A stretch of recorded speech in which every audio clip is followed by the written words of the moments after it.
Hürmetli vatandaş, bugünkü islaha 2023 yıl 11. ayının 18. gün hepteki yekşembe.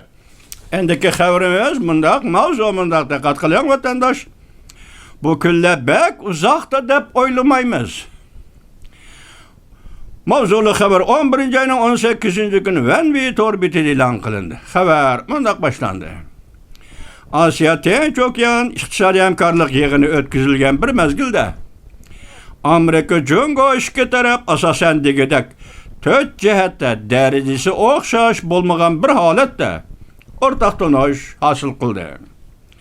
2 yıl davamlaşkan Rusya-Ukrayna vuruşunu seliştirganda ve tuyuksuz partlıgan İsrail'e Hamas vuruşunu seliştirganda Asya Tinç Okyan İktisadi Hemkarlık okşaydıgan bir yığın buldu. Yani Asya Tinç Okyan İktisadi Hemkarlık yığını Süzük Bulak okşaydıgan bir yığın buldu. Bu Süzük Bulak suyu halkara cemiyetke her xil endişelerini jiyop tazılıdı. Lekin yuqur dercilikle yığın ahırlaşkan aman mutaxassisler ümit var bulalmay mundaq tahlil qilishdi. Merkezleşken mesele şunu da ibaret ki Amerika Cungo iki tarafdan birbiriga bergan va'daları hasil qilgan ortak tonuşları zada qancha vaqt davomlashalaydi degan masaladir. Volkutsi gazeti 18. günü baş maqolasida mundaq ko'rsatdi.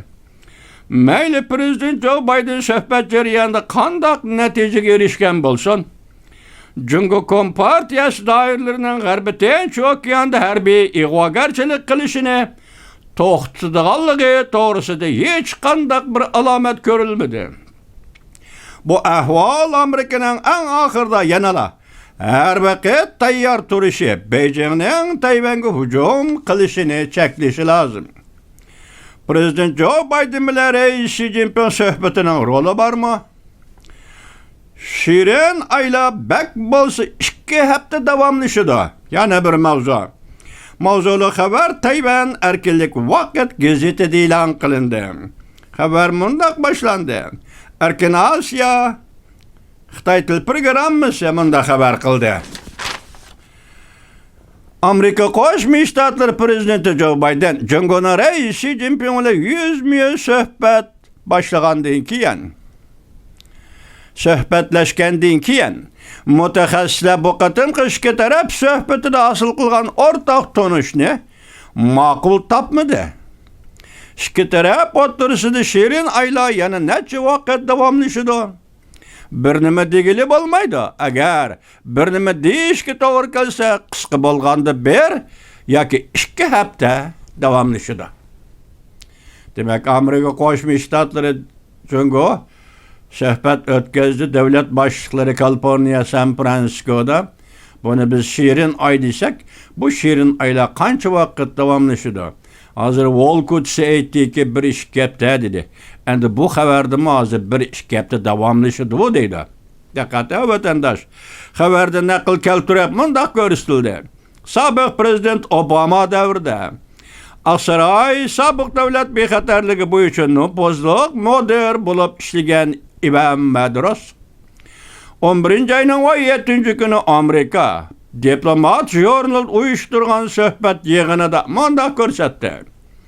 Prezident Joe Biden hukumati uchun aytganda yetmoqchi bo'lgan nishonning avvalgidan ko'p ekanligi ko'rinib turibdi. Jumladan yomonlashib ketayotgan Amerika-Jungo munosabatini pastga tushirish, bir tarafdan raqobatlashib, bir tarafdan Jungo bilan maslahatlashadiganligiga Jungoni ishontirish, ayrim masalalarda konkret natijalarga erishildi. Ayrim masalalar degan konkret degan gap asli konkret emas. Mina abstrakt qo'yiladigan gapga vatanda shunda tushunasiz. Ayrim masalalarda konkret natijalarga erishildi.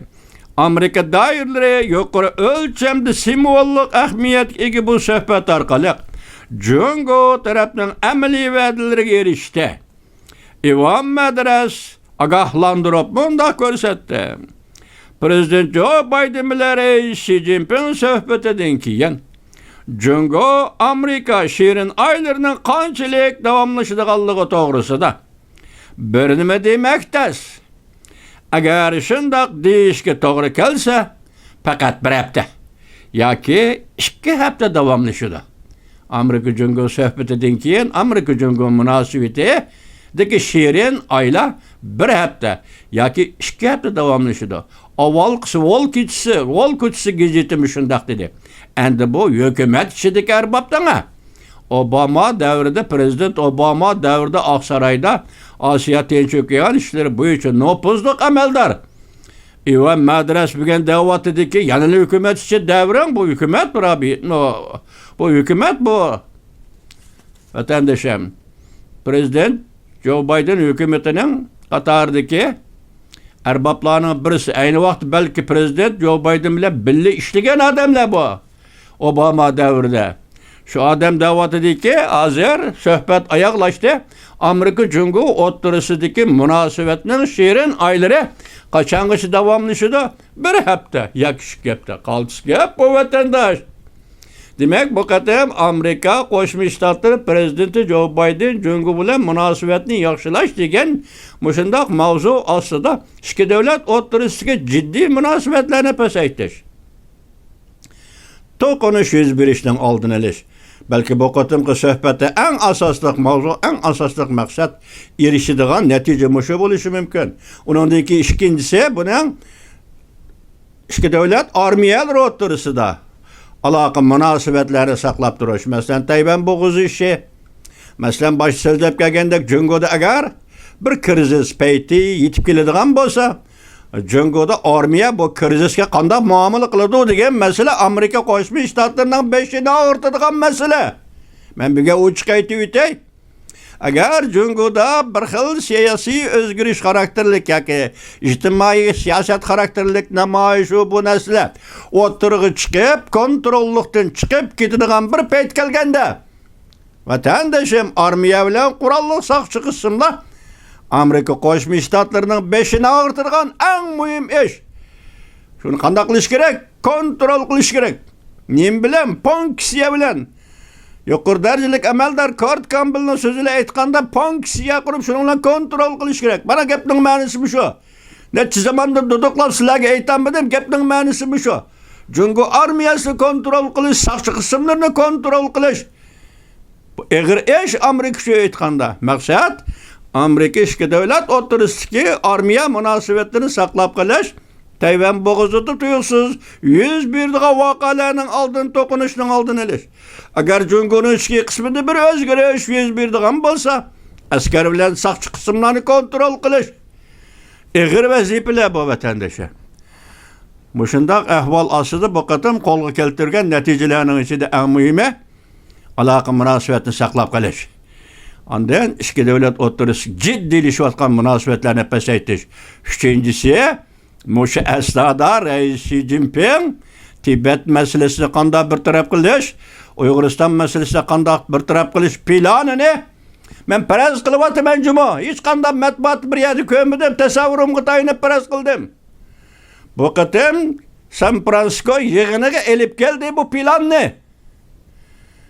Hem bunun da Amerika'da xabari var. Bunun burun bu yığın açılıştan buruna xabari var. Jungo'nun planı nime? Ben sizge dep aldım bu vatandaşım. 2021 yıl Alyask sohbeti. 2021 yıl 7. ayının 21. günü tuyuksuz Rais Xi Jinping Tibet lihasını ziyaret kıldı. 2022 yılı Halkara Uygur ili, Uyguristan ili 8. ayının 26. günü Rais Xi Jinping Janubi Afrika'dan bir vasıta uçup Müstemlike Uyguristan payitahtı Ürümçi geldi. Bu işler bihud işler emas. Çaqçaqlışıdığa işler emas. Ya ki berip keley dedim, aynılıp keley dedim deydiğe işler emas vatandaşım. Hemmisi halkara cemiyetinin nazarında. Hemmisi halkara cemiyetinin planı içinde. Muşundak bulduğu işler. Şendiniz mi? Bugün yetip geldim, ben başta ettim. Uygur. Bugün sezgür devirge kirdim. İntayin sezgür devirge. Eğer muşu devirde sezgürlüğünü yokutup, alıbolu, calıbolu söz deydiğen bolsan, ebedi, Abidi hamma narsadan quruq qolsa uyg'on.